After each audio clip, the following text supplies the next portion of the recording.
What if our cities were designed to absorb any type of disruption? A resilient city should have the capacity to maintain the same level of quality of life should there be any future shocks to its built or natural environments, as well as its social or economic fabric. Yet today, most of our cities are far from resilient. In fact, over the last few decades, many cities across the world have experienced various forms of disruptions. Flooding, earthquakes, heat waves, pollution, economic downturns, terrorism, and civil wars are just some of the various types of disruptive events that our cities need to mitigate. The key question now is how can we future-proof our cities to absorb these stresses? And I think that's part of the exciting things about sustainable cities. The resilience aspect of sustainable cities can really create very unique typologies, and the landscape as well as the urban planning has a big impact on the resilience of a city.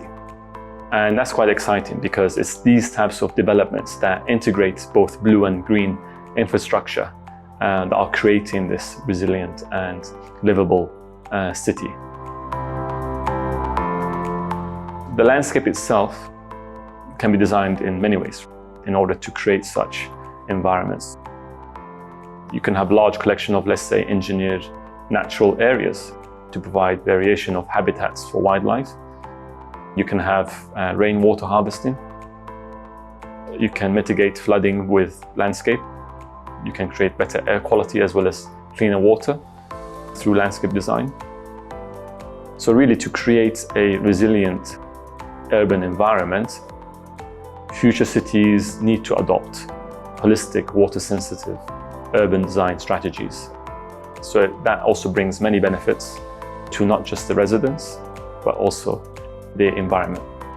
Things like minimizing the discharge of stormwater, protecting and enhancing ecological assets, as well as providing obviously a high quality of life to residents in any event. There are many strategies, again, architects as well as landscape designers can adopt to make their project resilient. Here in this region, you can do constructed wadis. You can have open channels within your projects. You can actually engineer the site topography. You can create rainwater gardens. You can create bioswales. These are just some examples. So the opportunities are really endless to create a resilient landscape. Resilient cities are very much like a sponge city.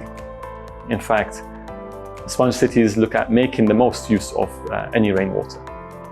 It's about being able to reuse this free natural resource by storing it, cleaning it, and also harvesting this, what I would say is an overlooked commodity.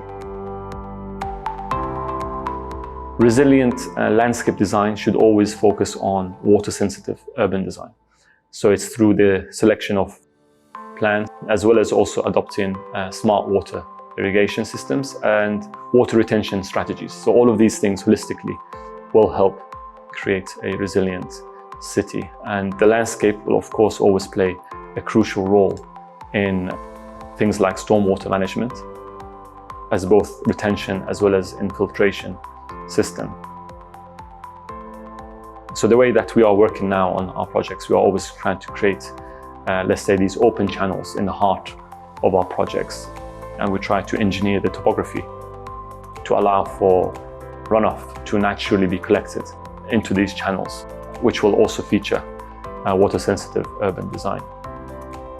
So it's this holistic, let's say, integrated natural systems create, let's say, a microclimate within the development that is much cooler than the adjacent developments itself. So what we have done is we have a green spine that wraps around all of our projects.